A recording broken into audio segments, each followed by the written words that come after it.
चलिए देखिए, कल तक हम लोग दो नियम सिद्ध किए थे। सबसे पहला कोण समरूपता नियम, दूसरा भुजा भुजा भुजा समरूपता। आज हम लोग तीसरा नियम लिखेंगे। सब लोग कॉपी कलम ले लो, लिखो। भुजा कोण भुजा, भुजा कोण भुजा समरूपता नियम। भुजा कोण भुजा समरूपता नियम।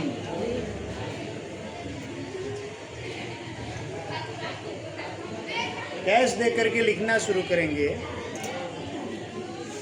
जब एक त्रिभुज के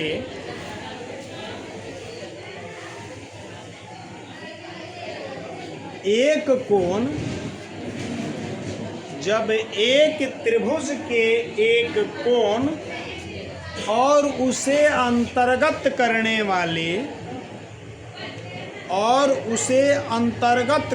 वाले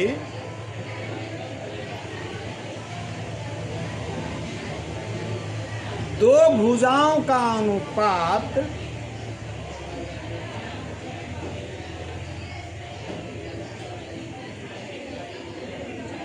दूसरे त्रिभुज के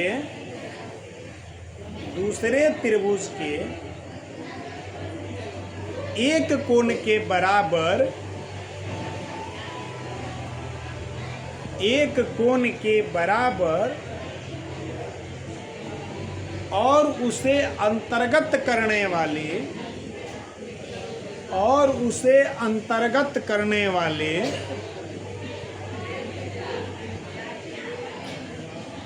दो भुजाओं के अनुपात के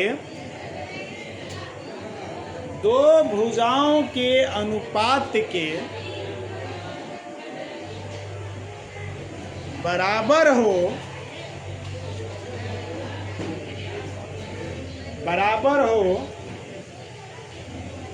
तो वे दोनों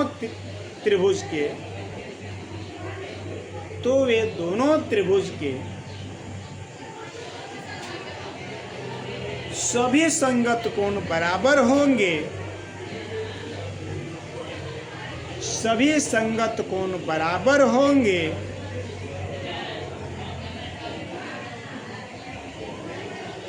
तथा सभी संगत भुजाओं का अनुपात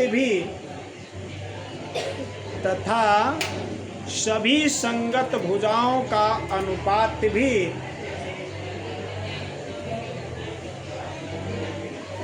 बराबर होगा। इसलिए वे दोनों त्रिभुज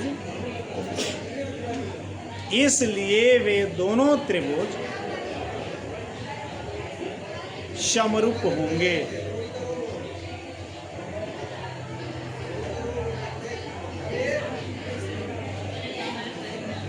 हो गया? एक बार समझ लेते हैं इसको। देखो, ऐसे लिखे हम लोगों ने क्या है, इसको मैं रिपीट करता हूं कि एक त्रिभुज के एक कोण दूसरे त्रिभुज के एक कोण के बराबर हो और इन दोनों कोणों को अंतर्गत करने वाली भुजाओं का अनुपात बराबर हो तो इन दोनों त्रिभुजों के सभी संगत कोण समान हो जाएंगे और सभी संगत भुजाओं का अनुपात भी समान होगा। इसलिए वे दोनों त्रिभुज समरूप। यही बात है। अगर सरल शब्दों में हम लोग समझने का प्रयास करें तो बस आराम से कहेंगे कि अगर एक त्रिभुज के दो भुजा का अनुपात दूसरे त्रिभुज के दो भुजा के अनुपात के बराबर हो और उनके बीच का कोण बराबर हो तो त्रिभुज समझ में आ गया। एक का हम लोग कहेंगे भुजा कोण भुजा समरूपता नियम या SAS, साइड एंगल साइड समरूपता। ठीक है ना? यानी अगर इसकी बात हम लोग करें तो फिर से आकृति हम लोग बनाएंगे।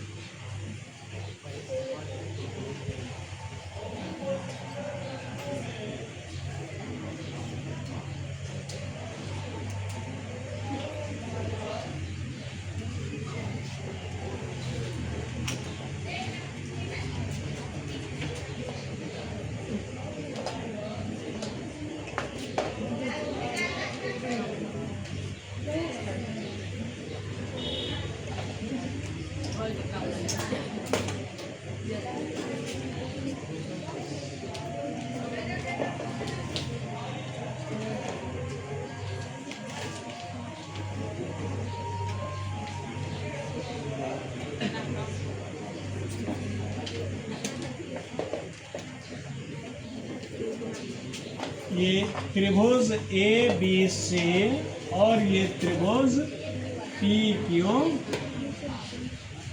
का कह रहा है कि इस त्रिभुज के दो भुजा का अनुपात इस त्रिभुज के दो भुजा के अनुपात के बराबर है और इन दोनों भुजाओं के बीच का जो कोण है वो आपस में बराबर, यानी ये नहीं कह रहा है कि एक कोण बराबर होना चाहिए और इसको अंतर्गत करने वाली यानी इस कोणवा को बनाने वाली भुजा का अनुपात बराबर हो तो त्रिभुज समरूप हो जाएगा, यही है ना। तो लिखेंगे हर बार यही बात समझाएं आप लोगों को कि बस देख लेना है का हमको सिद्ध करना है, का दिया हुआ है। तो इसमें डिफिनिट रूप से कह रहा है कि दो गो भुजा के अनुपात बराबर है आए वो कोण बराबर है, तो ये दिया है। अब बाकी से सब प्रमाणित करना है। तो लिखेंगे दिया है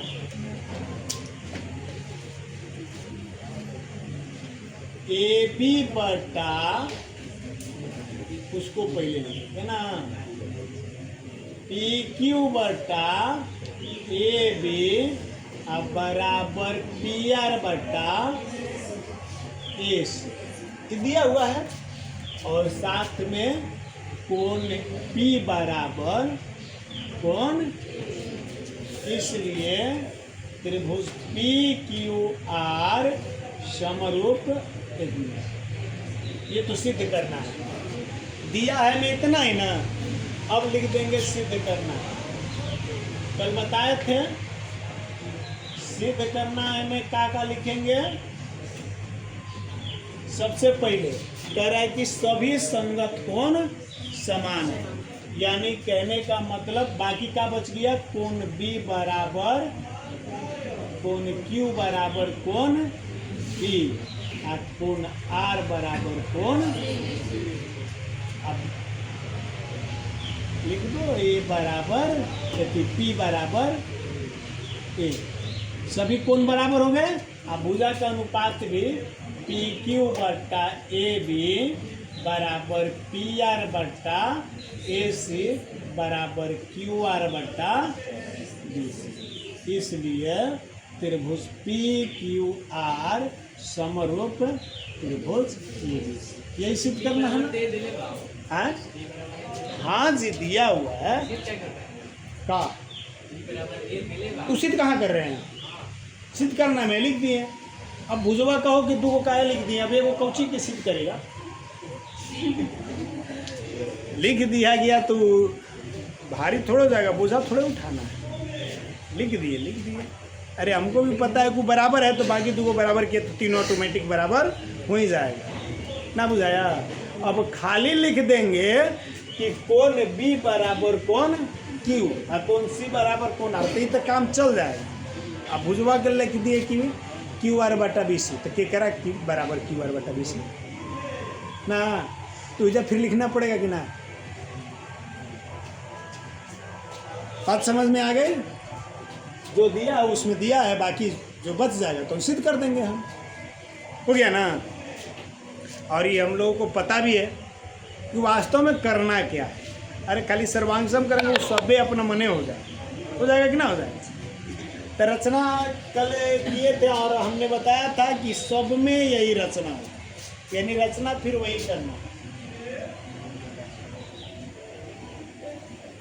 लिखा हुआ सब बुझा जा रहा है। पी क्यू बराबर ले लिया गया एम ना, और पी आर बराबर और एम को एन से मिला, एम को एन से तो लिखेंगे यहाँ ए पी क्यू बराबर ए एम तथा पी आर बराबर ए एन लेकर एम को एन से मिलाया। यही रचना किया गया है, हो गया ना।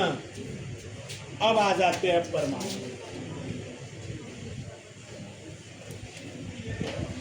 और प्रमाण में हम बतैले तू लोग की मूल उद्देश्य का है, सर्वांग सम कर देना। बहुत आसान है ना, एक में तो सभ्य लौकिए रहा है ना, का लौक रहा है। देखो तो एक बार डायरेक्ट ले लिए कि त्रिभुज पी क्यू आर तथा त्रिभुज ए एम एन में, दोनों त्रिभुजों में सर्वांग सम करना है हम लोगों को। पी क्यू बराबर है एम का, पी आर बराबर है एन की। काहे बराबर है? तो हमने रचना ही ऐसा किया है, रचना से दोनों बराबर हो।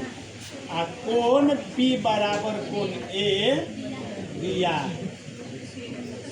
दिया है। तो दूगो भुजा ओकरा बीच के कोण दूसर का त्रिभुज के दूगो भुजा ओकरा बीच के कोण के बराबर हो गया, त्रिभुज सर्वांग सम हो गई। फर्स्ट वाला में ये नियम से कैले थे, तो इसमें हो गया त्रिभुज पी क्यू आर सर्वांग सम त्रिभुज A M N S S. जब त्रिभुज सर्वांग सम हो गया, अब थोड़ा सा आ जाते हैं अपने टॉपिक पर। ये तो पहला लक्ष्य हम लोगों का इस प्रमेय में जितना भी हम लोगों ने पढ़ा यही रखा गया है कि सबसे पहला काम है कि त्रिभुज को सर्वांग सम कर लिया। अब फिर जो ज़रूरत है उस पर आ जाते हैं अपने टॉपिक पर। तो जब त्रिभुज सर्वांग सम हो गया तो सर्वांग सम त्रिभुज के सभी संगत कोण समान होते हैं एवं सभी संगत भुजाएं भी, है ना।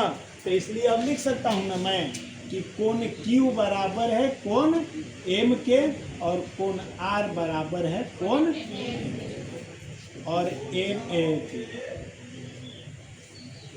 QR बराबर है कम काहे ना, करस्पॉन्डिंग पार्ट ऑफ कंग्रुलेट ट्रायंगल, सर्वांग सम त्रिभुजों के संगत भुजा या संगत, ठीक ना। तो ये तो मैंने संगत है इसलिए बराबर हो गया ना, पढ़े है ना कि सर्वांग सम त्रिभुज के सभी संगत भुजाएं और सभी संगत कोण समान। दोनों त्रिभुज सर्वांग सम हम लोगों ने सिद्ध कर दिया। जब दोनों त्रिभुज सर्वांग सम हो गया इसका मतलब कि उसके सभी भुजाएं समान हो गई और सभी कोण भी समान। तो जो चीज़ें हमें बची हुई थी बाकी तीन को तो लिख लेते, बाकी तीन को बचल था वो भी लिख दिए, हो गया ना। अब हो गया तब थोड़ा सा ध्यान देंगे, ठीक। चूंकि यहां से आते हैं जो दिया हुआ है पी क्यू बटा ए बी बराबर पी आर बटा एस, या पी क्यू बराबर है ए एम, तो मैं पी क्यू के जगह ए एम लिख सकता हूँ। पी क्यू के जगह ए एम बटा ए बी बराबर हो गया पी आर बटा ए सी। तो पी आर के जगह ए एन है, पी आर बराबर ए एन, तो पी आर के जगह मैं ए एन लिख दूँ, ए एन बटा। अब आ जाते हैं त्रिभुज ए बी सी में। का हम लोगों ने देखा कि ए एम बटा ए बी बराबर बा ए एन बटा ए सी। थेल्स प्रमेय का विलोम कहता है कि यदि किसी त्रिभुज की दो भुजाओं को कोई रेखा अगर समान अनुपात में बांट रही है तो वह रेखा तीसरी भुजा के समानांतर होती है। किसी त्रिभुज के दो भुजा को समान अनुपात में बांटने वाली रेखा तीसरी भुजा के समानांतर होती है। तो लिख देना यहाँ थेल्स प्रमेय के विलोम से, थेल्स प्रमेय के विलोम से। थेल्स प्रमेय का विलोम यही कहता है कि एम एन पैरेलल है ना। किसी त्रिभुज के दो भुजा को समान अनुपात में बांटने वाली रेखा तीसरी भुजा के समानांतर होती है, इसलिए एम एन पैरेलल है बी सी। जब एम एन पैरेलल है बी सी का एम एन पैरेलल है BC का, तो कोण M बराबर हो जाएगा कोण B हो जाएगा। कोण B बराबर कोण M और कोण C बराबर कोण M हो जाएगा।